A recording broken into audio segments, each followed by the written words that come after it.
एक बार की बात है, एक बहुत ही बुद्धिमान व्यक्ति एक स्थानीय गांव में रहता था। वो बुद्धिमान व्यक्ति उस गांव का मेयर था और गांव का हर कोई व्यक्ति उसका सम्मान करता था। उसके विचारों और राय को अच्छी तरह से स्वीकार किया जाता था। कई लोग सलाह लेने के लिए उसके पास आते थे, लेकिन उसका बेटा हालांकि बहुत आलसी था।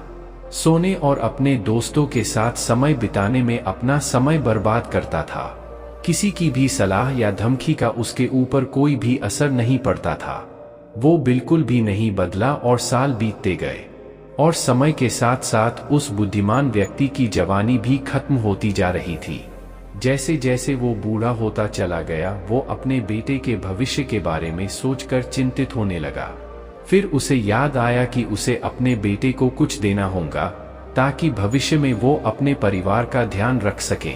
उसके बाद उस बुद्धिमान व्यक्ति ने एक दिन अपने बेटे को बुलाया और कहा कि मैं चाहता हूं कि तुम जिम्मेदारियां लेना सीखो और इस जीवन को समझो, और मैं चाहता हूं कि तुम अपने जीवन के रियल पर्पस को ढूंढो, और जब तुम उसे ढूंढ लोगे तो उसे तुम हमेशा याद रखो। तब तुम सदैव खुशी और आनंद से भरा जीवन जी सकोगे। फिर उसके बाद उन्होंने अपने बेटे को एक बैग सौंपा। जब बेटे ने उस बैग को खोला तो उसमें 4 जोड़ी कपड़े, हर सीजन के लिए एक, और कुछ खाने के लिए चीजें और थोड़े बहुत पैसे थे, और उसके साथ एक नक्शा भी था जिसे देखकर वो हैरान हो गया। फिर उसके पिता ने उसे कहा कि मैं चाहता हूं कि तुम एक खजाना ढूंढो, और मैंने उस जगह का एक नक्शा भी तैयार किया हुआ है जहां खजाना छिपा हुआ है। तुम्हें उसे ढूंढकर मुझ तक लाकर देना होगा। उसके बेटे को यह विचार बहुत पसंद आया और उसने यह सोचा कि उसके पिता के पास उसके लिए एक अच्छा आइडिया है। इसीलिए अगले ही दिन वो लड़का खजाने को ढूंढने की यात्रा पर निकल पड़ा। उसे वास्तव में बहुत दूर सीमाओं, जंगलों और पहाड़ों की यात्रा करनी थी। जब उसने यात्रा की तो दिन हफ्तों में बदल गए और हफ्ते महीनों में बदल गए। इस दौरान वो बहुत से लोगों से मिला और कुछ लोगों से उसे खाने की मदद मिली तो कुछ के पास आश्रय। वो उन लुटेरों से भी मिला जिन्होंने उसे लूटने की कोशिश भी की, और जो लोग उसे धोखा देने का प्रयास करते थे, उसे अपनी यात्रा में उनसे उसे ह्यूमैनिटी का सबसे अच्छा और बुरा अनुभव मिला। धीरे धीरे मौसम बदल गया और जब मौसम खराब हुआ तो वो उस दिन रुक गया और मौसम साफ होने पर अपनी यात्रा को फिर से शुरू की।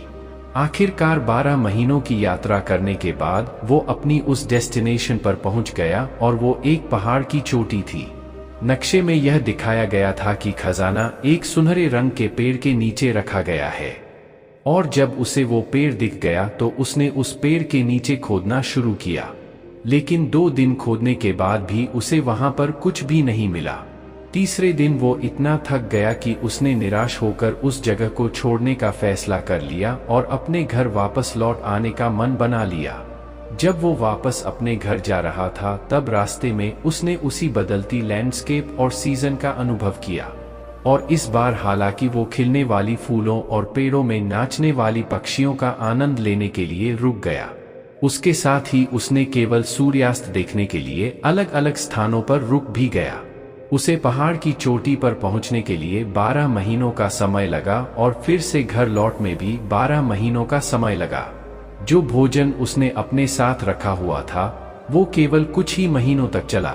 अब उसे अपने खाने पीने और रहने व व्यवस्था करना सीखना था, और उसके साथ ही उसे जंगली जानवरों से खुद की रक्षा करना भी सीखना था, और उसने यह सीखा भी।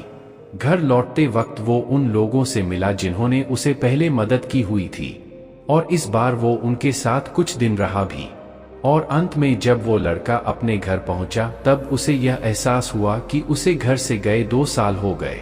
उसके बाद वो लड़का सीधे अपने पिता के कमरे में गया। जब उसके पिता ने यह देखा कि लड़का बहुत दिनों के बाद घर लौट आया है तो पिताजी तुरंत खड़े हुए और अपने बेटे को गले लगाया और पूछा कि तो यात्रा कैसी रही मेरे बेटे?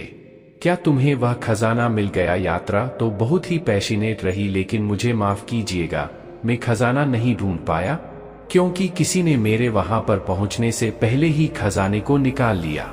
यह सुनकर पिता को आश्चर्य हुआ, पर वे बेटे पर क्रोधित नहीं हुए। फिर उस बेटे ने अपने पिता से क्षमा मांगी कि मैं खजाना लाने में असफल रहा। फिर पिता ने मुस्कुराकर कहा कि वहां पर ऐसा कोई खजाना था ही नहीं। यह सुनकर बेटा क्रोधित तो नहीं हुआ लेकिन बहुत हैरान था। बेटे ने कहा कि तो फिर आपने मुझे उसे ढूंढने के लिए क्यों भेजा?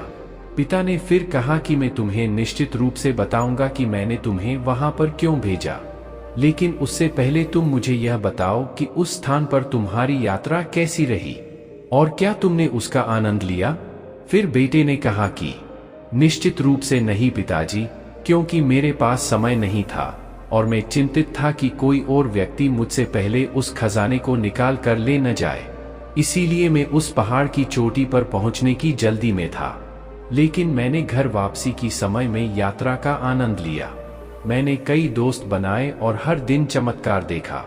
मैंने कई सारी विभिन्न स्किल्स और आर्ट ऑफ सर्वाइवल सीखी। इन सभी सीखों ने मेरे खजाना न ढूंढ पाने के दर्द को भुला दिया। पिता ये सुनकर बहुत खुश हुए और अपने बेटे से कहा कि बिल्कुल मेरे बेटे, मैं चाहता था कि तुम एक लक्ष्य के साथ अपना जीवन व्यतीत करो, लेकिन अगर तुम अपने लक्ष्य पर ज्यादा ही फोकस्ड रहोगे तो तुम इस जीवन के रियल खजाने को खो दोगे।